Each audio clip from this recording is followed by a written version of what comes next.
د کابل نیوز درنو لیدونکو سلام. افغانستان کې د میاشتو نړیوالو ځواکونو په هوایي بریدونو کې ملکي مرګ له لوړه شوې ده. د رپورټونو له مخې یوازې په تیرو 3 ورځو کې په پکتیا او ننګرهار ولایتونو کې دغه ځواکونو په هوایي بریدونو کې 23 کسانو ته مرګ ژوبله اوښتې. له دې سره هممهاله په فاریاب کې بیا د ماین چاودنې 9 ماشومان وژلي دي. د ملکي مرګ ژوبلې دا رپورټونه په داسې مهال خپرېږي چې ملګرو ملتونو روان کال افغانستان کې ملکیانو ته په تیرو 10 کلونو کې تر ټولو خونړی کال بللی دی. د ډایلوګ په دې خپرونه کې په روانه جګړه کې د ملکي تلفاتو په عواملو او د هغوی د مخنیوي په لارو چارو غږیږو او په دې بحث کې راسره پروفیسور فیاض صافی میلمه دی. په دې هیله چې تر پایه راسره اوسئ. صافی صاحب مننه چې په بحث کې مرسره ګډون وکړه. په تیرو 3 ورځو کې د شیرزاد ولسوالۍ د ننګرهار د شیرزاد ولسوالۍ په پتلاو سیمه کې بهرنیو ځواکونو عملیات کړي. 14 کسانو ته پکې مرګ ژوبله اوښتې او د دې ترڅنګ همدا وړمه شپه د پکتیا د څمکنیو ولسوالیو په نورزیو دره کې عملیات کړي او 3 کسان پکې وژل شوي، 10 نور ټپیان دي. یو څو ورځې مخکې له لغمان څخه ورته راپورونه لرو د بادپخ کې عملیات شوي وو، 11 کسان وژل شوي او څو نور ته مرګ ژوبله اوښتې وه. تاسو د دغه مرګ ژوبلې په اړه اندېښمن نه یاستئ؟ بسم الله الرحمن الرحیم. تاسې او ستاسو ټولو نجیبو لیدونکو او د افغانستان سوځېدلو ولسونو ته خپل نیک هیلې او سلامونه. وروسته له سلام نه موږ ته د اندېښنې خبره کې خو موږ د هیواد بچي یو، د هیواد د خاوره او د هیوادوال په موږ حق لري، موږ د دوی قرضدار یو. هر هغه څوک چې وس او توان د یو ور د لمبې د دفع کولو لري او خوله به چوپه پاتې کوي، الله به په آخرت کې د عذاب لمبو ته حواله کړي. زموږ هیواد ګران هیواد اور اخیستی او که د چا څومره هم توان کېږي، که د ماشوم د پیالې توان وي نو هم اوبه دې راواخلي پیچه پدې کړي، او که د چا د بیلر او د ټیم او د سطل وس رسېږي، دا په د هیوادوالو په موږ حق دی. جنګ ناولې کلمه ده، جنګ توره کلمه ده، خو دا جنګ تصادفي نه دی، دا جنګ پټ نه دی او نه په خپله دلته راغلی دی، بلکې دا جنګ طرحه شوی دی، ډیزاین شوی دی، پلان شوی دی او مامورین یې دلته ورته پیدا شوي دي او یو تعداد کالي سټي او خرڅ شوي خلکو په شا یې اچولی دی او دلته یې ماته را رسولی دی. نو بناءً دا جنګ او وژنه او د مسلمان خصوصا د افغان ویر او جړه او هر ماښام د تابوت را نیستل کوڅې کلي او کور ته، دا پلان شوې خبره ده. نړیوال موږ چې زموږ ژوند کول حق دی موږ نه پرېږدي او شوم ګاونډیان، کریکخ ګاونډیان، مالکخ ګاونډیان د هغوی د ریموټ په واسطه چې د هغوی په ملي اجنډا کې د افغانستان د ولس لپاره سوکالي نشته دی، دوی هم ورسره خپله لکۍ ترپوي او د افغانستان په مظلوم ولس د خاوره د دوزخ یوه کنده ګرځولې. تاسې فکر وکړئ چې د افغانستان مظلوم ولس چاته وجاړي. د طالب په نامه هم وهل کېږي، د داعش په نامه هم وهل کېږي، د حکومت په نامه هم وهل کېږي، د فضا نه هم په توپونو ایشتل کېږي، د لاندې نه هم نوزادان په بمونو ولالوځي. صافی صاحب تاسو اشاره وکړه ترهګرۍ په ضد جنګ د افغانانو جنګ نه دی، خپله چې دوی تعریفوي نړیوال جنګ دی او ټولې دنیا وایي باید په ضد مبارزه وکړي، خو قرباني اوس دستي تر ډېره افغانان ورکوي. د یوه موضوع د بله دا ده چې افغان حکومت د ملکیانو د مرګ ژوبلې مخنیوی خپل لومړیتوب بولي. د پوښتنې وړ موضوع هم دا ده چې په دغه لومړیتوب کې دوی څومره بریالي دي چې دوی د ملکي تلفاتو مخه ونیسي او بیا ولې غلي وي د دغسې پیښو په وړاندې چې مخکې موږ اشاره ورته وکړه. ګورئ، موږ په دې هیواد کې د هیڅ چا هغه ناروا او تروا نشو ویلی چې قرآن او خلقت او زمونږ سوځېدلي ولسونو ورته بد ویلي وي. موږ په دې اوسني جنګ کې د خپل هیواد د مشرانو خپلواکي د سوال لاندې بولو. دا ځکه چې او د دوی ټول گفتار او ویناوي د شعار په شکل ګورو، بلکې حقیقت کې دا دی چې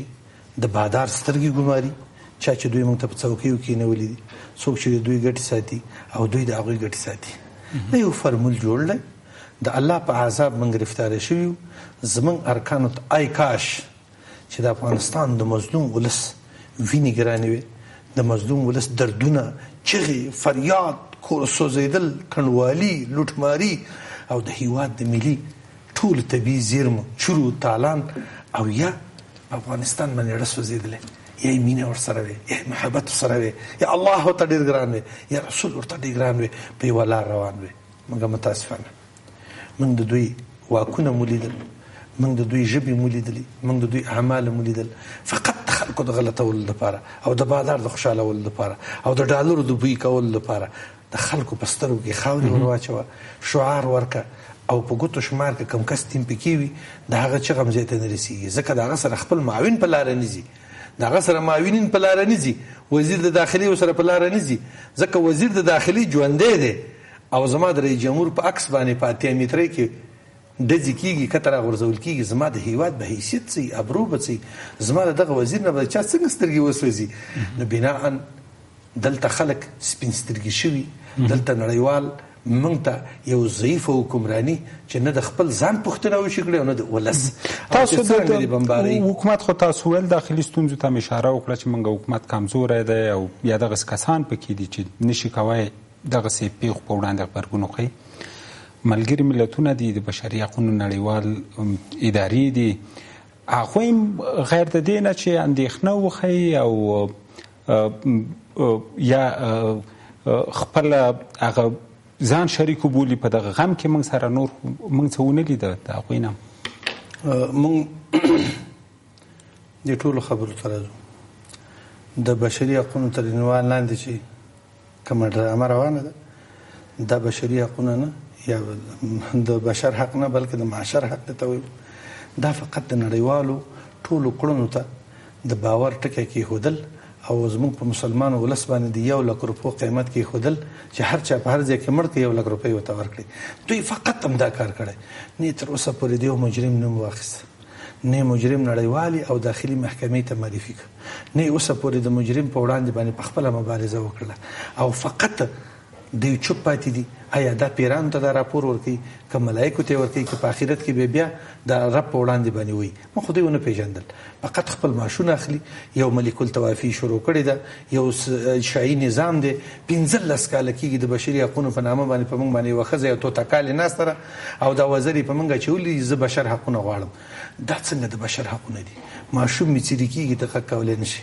په جنکو باندې مې تیرې کېږي ته غږ کولی نه شي، خلکو د کورونو ښځې په زور ایستل کېږي ته غږ کولی نه شي، د خلکو په سر میخونه ول کېږي ته غږ کولی نه شي، په جنازو مې تیزې کېږي ته غږ کولی نه شي، د خلکو بسته کلی لوټ کېږي په لوټمارۍ اوړي او یو کس یې راولي ته غږ کولی نه شي، خلک ژوند کولی نه شي ته غږ کولی نه شي، د اپین قاچاق روان دی ته غږ کولی نه شي، انساني قاچاق روان دی ته غږ کولی نه شي. دا مصلحت دې څه ته ساتلی دی؟ او که ته د بهرنیانو د زنګ او د هغوی د ډنګ او ډول سره ګډېږي نو بیا ته حقوق بشر نه ته حقوق معاشر یې. ته د افغانستان د مظلوم ولس د وینو ټول ماخوذ دی چې 1,00,000 روپۍ نرخ ته تعیین کړی دی، زخمي ته 50,000 او مړي ته 1,00,000 او نور د ټولو بې سرپناهي او بد اخلاقیو ته اجازه ورکړې ده. ستا په څنګ کې د پوډرو فابریکې جوړې ته اواز کولی نه شي، ستا په څنګ کې همدا اوس پوډریانو پولیس سوخته کې اوس کاندیدان ورکړي وکالت ته 9 میلیونه زما پوډریان ورسېدل او ته غږ کولی نه شي. حقوق بشر خو دته وایي چې یو کس نه پوډري نه شي. ما په خپله په ژوندانه زه شاهد د زمانې یم، دا حقوق بشر چې نو ما ولاک پوډري لیدلی. دا شعار دی صرف، دا د دوی ډیپارټمنټونه دي، دا د نړۍ د ظالمانو. صافی صاحب تاسو د افغانستان د بشري حقونو خپلواک کمیسیون ته دغه خبرې ما هغوی ته په اشارې وکړې. دلته یوناما هم ده، د ملګرو ملتونو مرستندویه دفتر دی، هغوی هم د بشري حقونو په څانګه کې نړیواله اداره لري، راپورونه ورکوي هر کال د مرګ ژوبلو. په عمل کې باید څه وشي؟ ګورئ موږ ته دا جوته ده، زموږ ولس هم په دې اوس ښه پوهېږي چې نړیوال ټول او د دوی شیطاني ډپارټمنټونه او د دوی د چوکړهګان څوک چې دلته موظف کړي دي موږ ته زموږ د افغان په لباس کې دوی ټول په خپل اجنډا کې او په عمومي اوربیټال کې د افغانستان د ولس لپاره سوکالي نه غواړي پرته د ویر جړا غم سوځېدلو د اور لمبو او زما د افغان بچي د عزت د لوټېدلو نه د یو د خیر د پاره نه راغلي نه د خیر ماموریت پیل کړی دی او نه د دوی کار او کسب دلته فقط د فتنو زیدل دي په یو نجات په نامه فتنه وزېږوه د سم په نامه د جغرافیه په نامه د زورور په نامه د کمزوري په نامه د کونډې په نامه د رنډې په نامه باندې او فقط خپلې بانګې واخله او دلته یو څو کالي څټو ته یې ورکړه چې هغوی په دې کوڅو کې د دوی فتنې په شا کې په ما باندې راوتپي ګورې تر اوسه پورې زموږ حکومت د جنګ تعریف ونه کړه زه په دې خپل حکومت باندې حق لرم زه د پردیو نه جوړم پردي خو راغلي زما د مرګ لپاره که چېرته د ورځې 300 الا 500 زلمین د خاورو تل تکته نشي بیا دوی د طالب او د داعش او په بل نامه نه په ملي اردو بمباري پوستې بمباري فقط یو کلمه وایي ساري بس ساري باندې د ملک نه ساتل کېږي په جړا د ملک نه ساتل کېږي چې زما رئیس جمهور دی والي ته هم جاړي چې لرې شلرې کولی نه شي او چې والي ته دې هم جاړي موږ یې دونه فقیران کړي د واک نه خلاص کړي چې زموږ رئیس جمهور اوس په تمه ده دی چې څه وخت به د دې بهرنیو شیطانتي سفارتونو اجنډا راوځي د یکشنبې سهار 8 بجې او 12 دقیقې او بیا به په دې ملت باندې تطبیقېږي او بیا به پکې څه ناورین وي نو بناءً په کوم ملک چې سیاسي خپلواکي نه وي مالی خپلواکي نه وي اقتصادي خپلواکي نه وي نظامي خپلواکي نه وي ته دا اوس ستا یو مرمۍ هم ستا افغان سرباز حق نه لري چې ویلو ځي تر څو چې ورته دې بهرنیانو اجازه کړې نه نو وخت کې چې د یو مملکت حالت په دې شکل وي توپونه را روان دي په کونړ باندې نیم کونړ لاندې وته څوک غږ کولی نشي د ډیورن سپېڅلې کرښه دي چې یو ناګڼلې کرښه وه د باندې خاردار یا سیمې خاردار تیریږي یا اغزن تار تیریږي څوک چې اواز ایستلی نشي تیارو کې دي د نړۍ ټول لښکرې تورې لښکرې او سرې لښکرې انتقالېږي څوک اواز ایستلی نشي د پوښتنې وړ موضوع همدا ده ساپی صاحب د امریکا متحده ایالتونه دي په جګړه کې مستقیما ښکېل دي د جنگي جرمونو نړیوالې محکمې ته مختار ورکوي چې په افغانستان کې به زموږ د کړنو په باره کې تاسو نه تحقیقات کوئ نه به څېړنې کوئ که نه بندیزونو سره مخ کیږئ او زموږ حکومت هم بیا د دغسې یو عمل په وړاندې چپ خوله پاتې کیږي هېڅ هم نه وایي ګورئ دوه مثالونه ډېر ښایسته دي خلک عمل ته ګوري شعار خو ماته ته ویلې چې دې ملک ته څوک چې راځي ښه ترمینالوژي دا ده چې د جهاد کلمې وها خو نور د اسلام بنیاد وباسه خپل تعمیرونه آباد که خپلې ګیرې لنډې که خپله غلا وکړه او چېرته چې داړه دی د جهاد تر عنوان لاندې وکړه چېرته چې فساد دی د مجاهد د سپېڅلي کلمې نوم واخله زموږ په وطن کې مجاهد او غل معلوم نه شو دویمه کلمه راځي بل ترم ته وګورئ د سولې خوږې کلمې نه کار اخله تاسې اوس د تابوتونو کاروبار وګورئ والله العظیم ته د نوي سړک باندې د خیرخانې په طرف روان شه دا لوی که تا دومره تابوتونو دوکانونه پخوا لیدلي او ته ځوان زلمی لاړ شه اوس یې وګوره هر ځای کې لیکلي دي تدفین دوکان د مړي او د میت سامان خرڅېدل ته د ادري وګوره یو خو دا ځمکه ټوله د جناب کرزي صاحب په وخت باندې غصب شوله اوس چې څه پاتې د شهید طبقې د ښخېدو ځای نه دی پاتې درېیمه کلمه دا ټول شعار دي زموږ په ملک کې به زموږ د ملک د خلکو نه زموږ د ارکان نه د خلکو څنګه سترګه وسیزي او دا نړیوال ته دوه دا ستا یوه ستا خبره وه زه سره راژوندی کوم چې دا هیوادوال په دې پیش کله چې د افغانستان او د ټول اسلامي نړۍ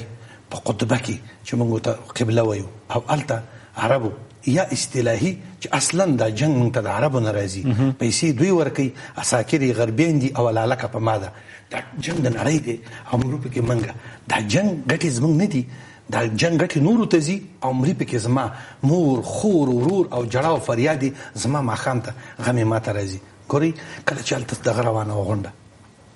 او د دغې ظالمې اروپا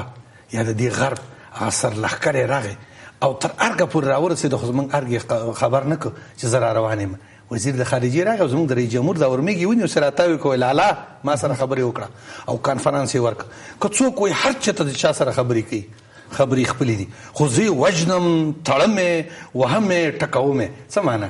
ستا هغه اته څلوېښت ملکونه وو که 50 وو که اسلام وو که کفر وو ټول دله خنثی کړه چې دلته زما سره برېتور پراته دي ته چې د چا سره دې خبرې کوې زه د چا سره روغېږم نه زه دې هم دلته تړم وهم دې ټکوم او مغسې تیاري ته جګ شو خپل کانفرانس یې ورکړه د ارګ نه او ولاړ پسې دویمه خبره دلته روان دی وی تاسې عریضې ورکوي حقوق بشر دی ستره محکمه ده او نړیواله محکمه ده خو هغه اصل ظالم هغه محکمې ته وایي ډوډۍ دې در باندې قطع کوم ګېډه دې در څیروم که دې زما دونه ګناه ته وویلی نو همدارنګه زموږ په ملک کې د بشري حقونو کمیسیون په عوض د ده چې د دې جرمونو جرم دی که د پاس اسمان نه وي په باروتو کې وي که په انفجار وي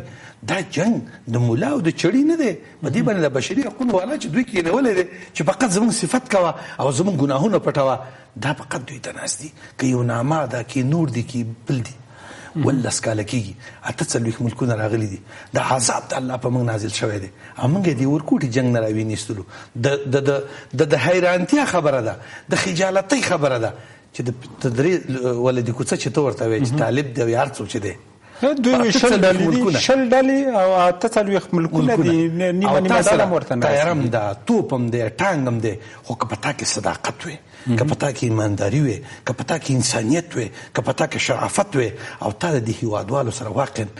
زړه دردولی خو دا دې نه معلومیږي چې په دې جنګ کې د دوی ګټې دي جنګ هغه چېرته دی چې هلته معدن دی لال دی مرجان دی یاقوت دی زمرد دی لرګی دی چور دی چپاول دی او تالان دی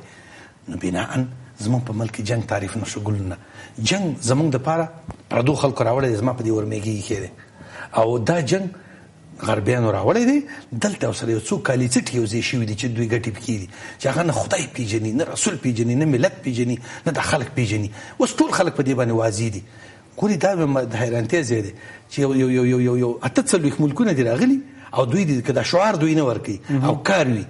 او دا خبره د دوی درواغ نه وي او نه یو پوډري کم که پوډریان نه هو ټول په افغانستان کې اوس 9 میلیونه دي او همدارنګه امنیت پخوا په هرات کې وو په قندار کې وو نن په ارګ کې امنیت نشته د اختر په مانځه کې رئیس جمهور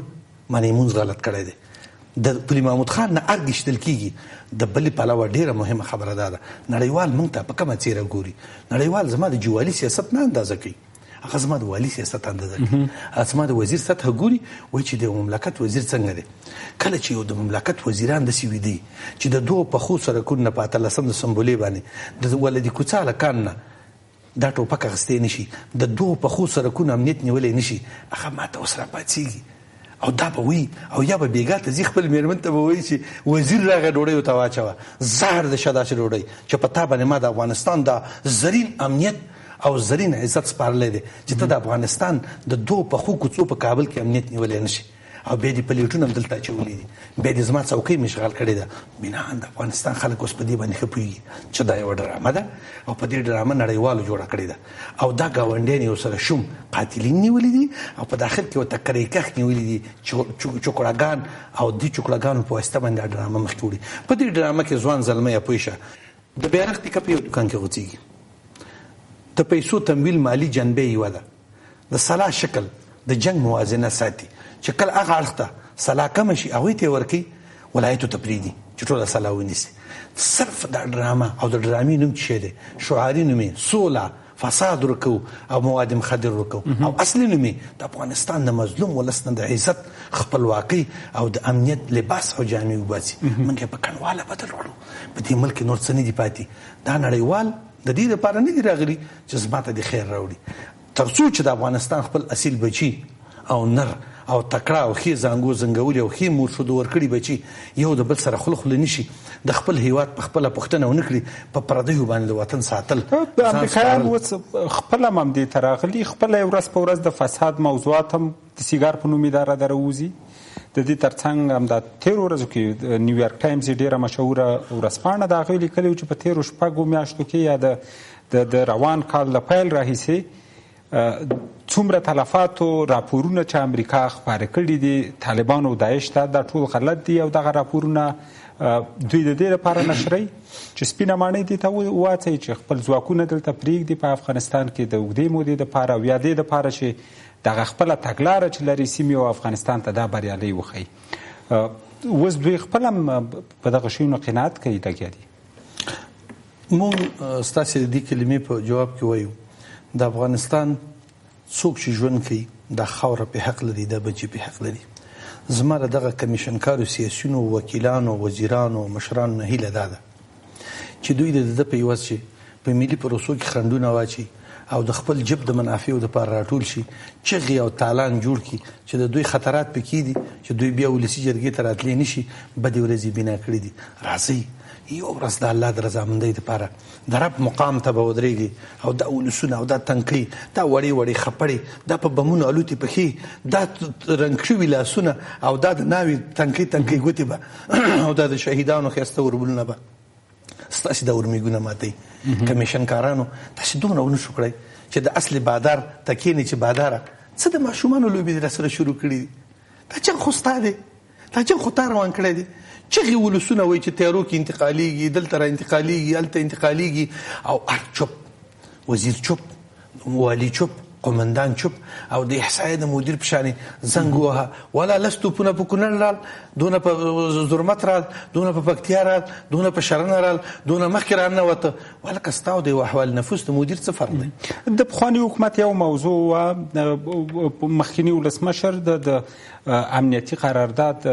د لاسلیک هغه لویه جرګه چې وه، په هغې ورځې په زغرده ورته وویل چې دا قرارداد زه تر هغه نه امضا کوم چې حداقل هغه د ملکي تلفاتو د مخنیوي یو ډاډ خو راکړی شي. دغسې یو قرارداد موږ ورسره لاسلیک کړو، د هغې د پاسه د ملکي مرګ ژوبله هم روانه وي، دوی وژني، وسلوال هم تاسو د ماشومانو د مرګ ژوبلې وویل، په خواشینۍ سره هم دا نن موږ راپور درلود چې فاریاب کې، شیرین تګاب کې مینالوتی 9 ماشومان ورباندې وژل شوي دي. ټول چل ملکیانو ته جوړ دی.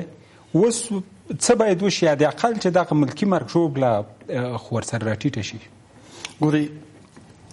ما مخکې وویل چې دواړه طرفه د جنګ، دواړه طرفه د ولسونو ته ماخوذه او د ولسونو ته ملامته دي. دواړه اړخونه په یو ځای د افغانستان د ولس نه د صحت جامې، د عافیت جامې، د خوشحالۍ جامې وباسي او په ویر کې د خلک کېنولي. که چېرته داسې نه وای، ما ته ویل چې دا ډېره ساده ده. زمونږ رئیس جمهور که چېرته غواړي، اول خو په خپله دا په داخلي ناندرینو کې مسکین گرفتار دی، معاون د ده په مقابل کې د وطن د شهیدانو او د کمکیو د مالیې پیسې زمونږ د حکومت ته ځي، د غریبو خلکو د یو جوالي پیسې د حکومت ته ځي، د یو ډم او سلماني پیسې د حکومت ته ځي د مالیې. په دغې باندې راستر او وچربېږه او سلا او ټوپکې پیدا که، زور پیدا که، او بیا د حکومت په مقابل کې ودرېږه چې زه اپوزیسیون یم. دا څومره د شرم ځای. همداسې نور واخله کې دا څه چې دي ټول وګوره، څه والیان دي، څه وکیلان دي، دا خو جوالیان نه دي راغلي. دا داخل کې یو کړکېچ، بهر ته بل کړکېچ. نړیوال ورته د غلام او د بادار په صفت ګوري. په ټولو قراردادونو کې کش کېده ته د یو انسان په صفتو ته وګوري. په نړیوال قطار کې زموږ هیواد د فساد په اول او دویمه نمره کې قرار لري. لایسه کال ته یو ستاره هم ورکړې ده په فساد کې. نو چې نړیوال د فاسد په صفت پیژني، د پاسه دې مټکوي، دونه صلاحیت هم نه درکوي چې ته یو والي لرې کړې او معامله ورسره وکړه. او په داخل کې دي چې ته د سولې خبرې کې په بل ملک کې خپل هیئت لیږي او ډیره په نیکنامۍ نیسي، او دا راځي په هر کې تا ته کانفرانس درکوي، ستا ورمېږ راته وایي، تا ته وایي چې غوږ کېده بس زه دله نه منم. خو همدا شوار شو. یا ستا ډېر ښه مثال چې دا مخکې تا ورکړه چې دغه څه وایي، انسانان بشریت څه غواړي، په خپله تاسې طریق نه موږ اورېدلي دي چې اعلان وشو د مطبوعاتو نه چې خپل نومونه چا چې جنګي جرایم کړي دي دا د نړیوالې محکمې سره ثبت شي. کله چې په تا ثبت کړه، اوس هغه وایي چې ګوره که چېرته دې زما نوم واخیسته نو خېټه دې درڅېروم، ډوډۍ در باندې قطع کوم. موږ چې وژني، موږ ته دا توپیر نه لري که موږ طالب وژني، که امریکایي وژني، که حکومت هم وژني، او جرم هم چې څوک کوي باید د ټولو سره حساب کتاب وشي. راځو اصلي موضوع ته چې د ملکي مرګ ژوبلې مخنیوی اوس موږ څنګه کولی شو؟ سولې خبرې روانې دي، حداقل په دې خو حکومت او طالبان سره په دغه خو سره هغه کولی شي چې تر څو جګړه وي د ملکي تلفاتو باندې خو باید وغږېږي. دوی د سولې خبرې د دې ځای او د دې ځای ترمنځ فاصله ده. د سولې خبرې په غلطۍ روانې دي. یو کس که د سولې د خپل رئیس جمهور کو ته ژمن وي، نور څوک چې د سولې په شورا کې دي هغه په خپله د سولې نه ډارېږي، ځکه هغې پسې حساب را روان دی. په خپله په زرې موټرو کې ګرځي، کوڅې بندي کړي دي، سیمټي تختې ځان ته ایښي دي،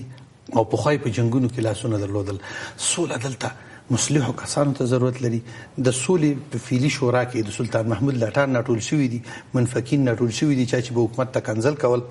فقط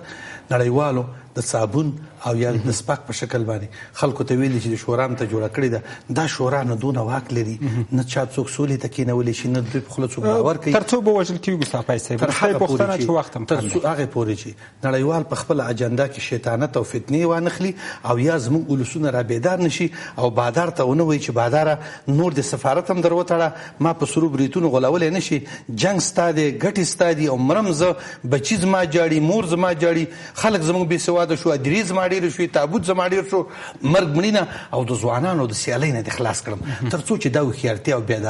بیدارتیا په ولسونو کې پیدا نه شي او یا نړیوال ونه شرمېږي د بل کوم بادار نه چې هغه باداران کیدای شي دلته ورته پروت وي شوروي ته راژوندي شي. نو تر څو چې دا دوه کاره ونه شي موږ د غلام په صفت باندې به دغه باداران موږ د پښو لاندې کوي وژني به او دا لړۍ به تر هغه پورې دوام لري تر څو چې زموږ افغانان په خپله لاس په کار نه شي. مننه ډېره زیاته صافی صاحب. د همداسې یو ورځې په هیله درنو لیدونکو له تاسو مننه چې تر دې دمه له موږ سره وئ.